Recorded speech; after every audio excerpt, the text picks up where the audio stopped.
It wasn't a pleasant scene. Nashville's airport right outside was just a mess yesterday. Hundreds stuck in hours-long gridlock with traffic just backed up for miles. News Channel 5's Amanda Roberts joining us following this, and I know you just heard back from BNA. Do we have any answers as to what triggered all this?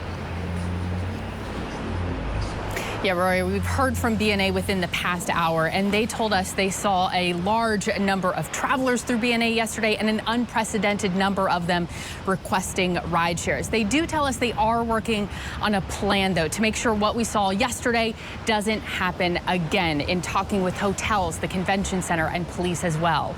We also know construction was a question for a lot of you who had to endure this headache and gridlock yesterday. TDOT tells us that there was construction in the area, but they lifted that before the gridlock and backup had even begun. TDOT also tells us they had even seen the backup and reached out to BNA to see how they could help.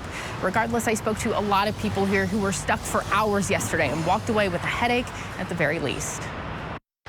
And there were literally hundreds of people just standing there. That's what greeted hundreds of travelers landing in Nashville.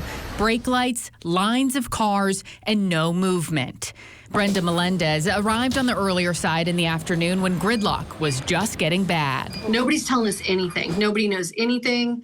The man in front of me said he had waited an hour and 5 minutes for his Uber, and then they canceled his ride. People were trying to be really nice. Everybody was talking to each other like, does anybody know what's going on? Can't figure it out. There was million paving out at the airport, but TDOT says they picked up that construction by 1:30.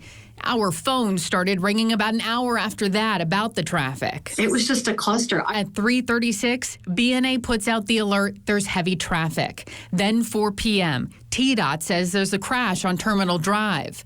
Around 5:44, BNA says multiple agencies are helping to direct traffic. But it wasn't until more than 5 hours later, 11:16 p.m., that BNA says traffic was back to normal. Babies were stuck for hours in cars, travelers abandoned their vehicles, and questions and frustrations kept stacking up. As much as I could see Donaldson Pike, there's just brake lights. By the time Aaron Wilder landed to get home around 8 p.m., the traffic had not improved and neither had communication. They were just like, yeah, traffic's really bad. It's going to be a long wait. And I was like, cool, that's no help. After exploring all options, he walked outside of the airport, following Donaldson Pike, carrying baggage for more than 2 miles to meet his wife for pickup on an airport service road. And he wasn't the only one. It felt very, almost like post-apocalyptic. It was necessary to get home. I really wish it didn't have to be that way, but I just feel bad for all the people who are visiting Nashville who they have to rely on Uber or Lyft. So I know the majority of people traveling through BNA probably aren't people who are residents of Tennessee or Nashville.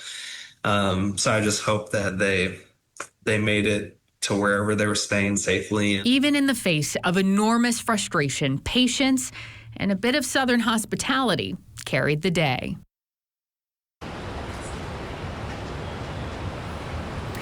Now, at this point in BNA's investigation, they say they are looking for ways to improve, but they did not outline any specifics. Rory? Yeah, lack of specifics.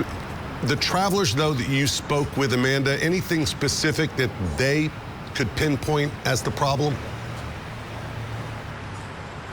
Yes, they were certainly willing to talk to me about their observations, one of them being that they wish they saw more police officers, more folks to help direct traffic during that gridlock. They also saw the layout of the airport as an issue, especially when it comes to the rideshare garage. And Roy, one more thing to add that's supported in BNA's statement is Monday they told us they would typically see around 6,000 vehicles in the ground transportation center in the rideshare. They said yesterday they saw 14,000 in that same time period. A big jump. Amanda, thanks. We want to put this in context for you. If this sounds familiar, it's because this isn't the first time we've seen this happen. People hopping out of their cars and walking along the side of the interstate because of traffic near BNA. Look at this video. This is October of 2023. The traffic was backed up so far from the terminal at Donaldson Pike. We were rolling on this SmartWay camera footage from TDOT. People just pulling over, leaving their cars on the shoulder, walking along I-40 with their suitcases hoping to make their flights, Carrie.